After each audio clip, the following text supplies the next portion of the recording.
हिंदू धर्म में तुलसी पूजन का बड़ा महत्व है। ऐसा माना जाता है कि तुलसी में साक्षात लक्ष्मी जी का निवास है। महिलाएं तुलसी विवाह भी करती हैं, जो कि कार्तिक शुक्ल पक्ष की द्वादशी को होती है। ऐसी मान्यता है कि तुलसी जी का विवाह करने से भगवान विष्णु का आशीर्वाद प्राप्त होता है और जीवन में खुशहाली आती है। आपको यह जानकर आश्चर्यता होगी कि भगवान विष्णु को तुलसी माता से शालिग्राम के रूप में शादी करनी पड़ी थी। परंतु क्यों? यह जानने के लिए आपको यह पौराणिक कथा अवश्य पढ़नी चाहिए। वृंदा नाम की एक स्त्री थी जिसका जन्म राक्षस कुल में हुआ था। वृंदा विष्णु जी की बहुत बड़ी भक्त थी। उसका विवाह राक्षस कुल में दानव राजा जलंधर से करा दिया गया। इस राक्षस ने चारों तरफ हाहाकार मचाकर रखा था। ये बेहद ही वीर और पराक्रमी था। राक्षस की वीरता का रहस्य उसकी पत्नी थी, जो पतिव्रता धर्म का पालन करती थी। पत्नी के व्रत के प्रभाव से ही वो राक्षस इतना वीर बन पाया था। ऐसे में उसके अत्याचार से परेशान होकर देवता लोग भगवान विष्णु के पास गए।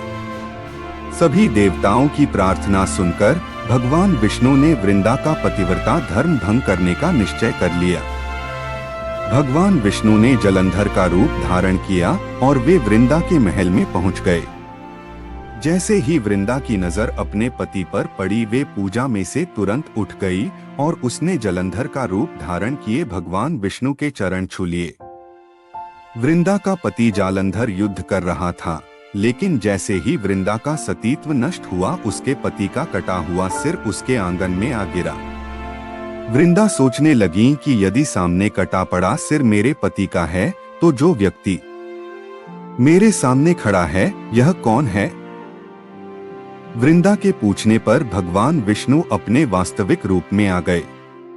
वृंदा अपने साथ हुए इस छल से बहुत आहत हुई और उसने भगवान विष्णु को श्राप दे दिया कि आप पत्थर के बन जाओ। वृंदा के श्राप से विष्णु तुरंत पत्थर के बन गए। ये देखकर लक्ष्मी जी ने वृंदा से यह प्रार्थना की वो विष्णु जी को अपने श्राप से मुक्त करे। माता लक्ष्मी के अनुरोध पर वृंदा ने श्राप विमोचन किया और स्वयं अपने पति का कटा सिर लेकर सती हो गई।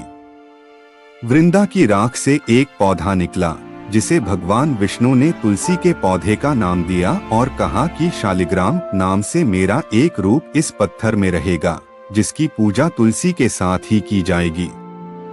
भगवान विष्णु ने कहा कि मेरी पूजा में तुलसी का उपयोग जरूरी होगा। कहा जाता है कि तब से कार्तिक मास में तुलसी का विवाह शालिग्राम जी के साथ किया जाने लगा। दोस्तों, वीडियो अच्छा लगे तो लाइक करें और चैनल को सब्सक्राइब करना ना भूले। धन्यवाद।